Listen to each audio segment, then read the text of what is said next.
I saw a sign a while ago that said, I could agree with you, but then we'd both be wrong. Not only did the sign make me laugh, but thinking about it, like, okay, if two people are disagreeing, they both think the sign applied to them. That's why they're disagreeing. And it made me think of the Bible. If we disagree with the Bible, there's no question who's wrong. The Bible's right, I'm wrong. I need to agree with it.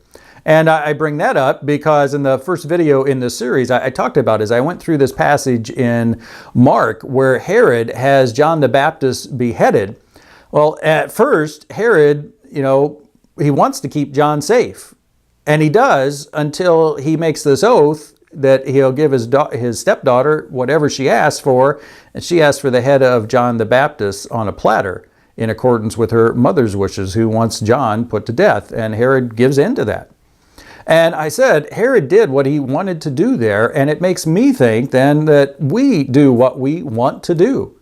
On the deepest level, we may want to on some level, but what we truly want, that's what we live out.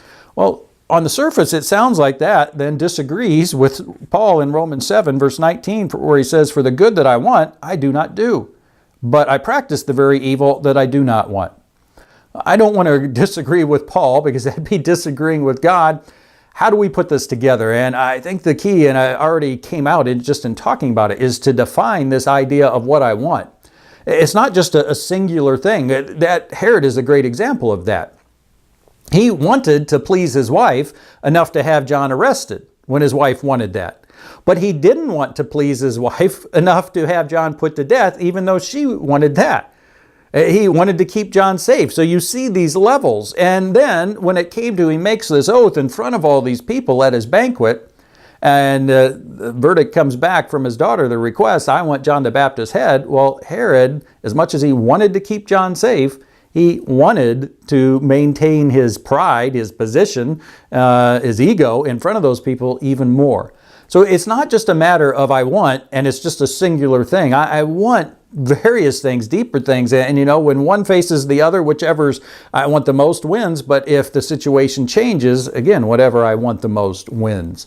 I use the example of me and, the diet plan, the eating plan my wife and I are on, and how I don't want to lose weight. I want to lose weight comfortably. And so I'll often cheat and have some ice cream, knowing that in general I'm on a steady decline, but I'm not in a hurry to do it because that'd be uncomfortable to me. Well, some level as Christians, just the fact that we are a Christian, hopefully we understand this. When I became a Christian, I repented. I turned from living for me to living for God. I want to live for God. I made a commitment to live for God. But boy, there's all kinds of times when I choose contrary to that. Is it just a matter of I'm choosing contrary to what I want? I don't think so. I think it's indicating there's different levels of what I want. And I believe that fits with what Paul is saying here. When you look at the verse before this, and that's always important, look at the context. Verse 18 of chapter 7, Paul says, for I know that nothing good dwells in me, that is in my flesh. For the willing is present in me, but the doing of the good is not. And I'm reading from the New American Standard Version because both the English Standard and the NIV, which I like both of those, but they both take this literal phrase that says the doing of the good is not, and they make it sound like I'm not able to do the good.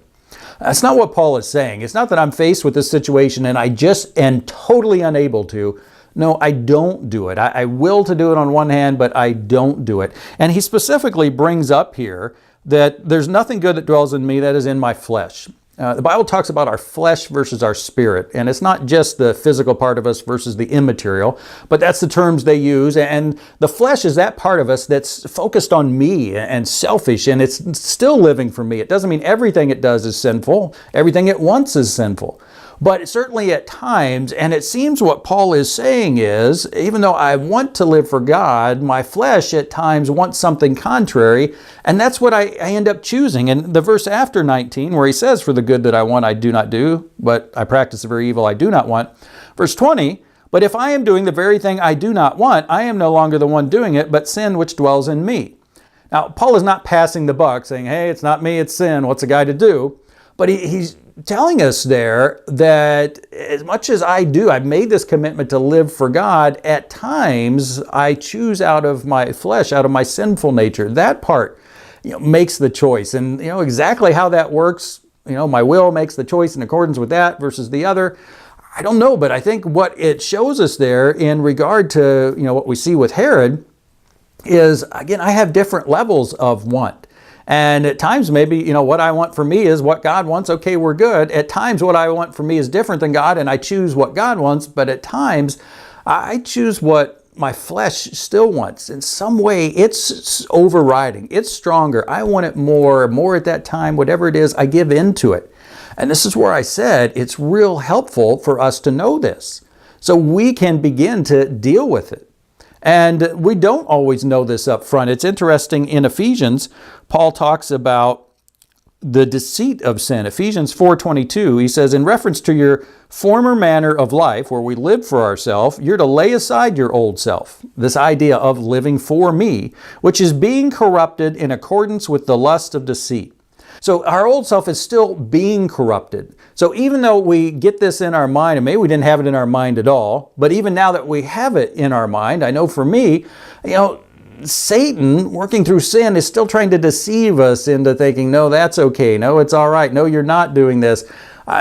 It's always there. And so we need to understand, I do what I truly want. What is it then? Especially if I'm struggling with a sin.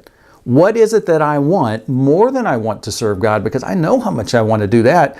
But boy, if I just keep giving into the sin over and over, there's obviously something I want that is overriding that, overpowering that. I want to find out what that is. And so we need to realize this. We need to beware that this can happen and then deal with it accordingly. And that's what we're going to look at in detail next, is this idea of, okay, just exactly when I finally realize it, push aside this deceit. It says in the next verse in Ephesians there, be renewed in the spirit of your mind. Sin affects our mind. I come to understand, okay, this is what it's done. I want to get a not missing the mark view of understanding of this and my behavior. What do I do? And we're going to talk about that. Until then, as always, please check out these action steps, especially with this. This gets a little deep. It helps to follow up on something, flesh it out a little bit, and then put those into practice. See you soon.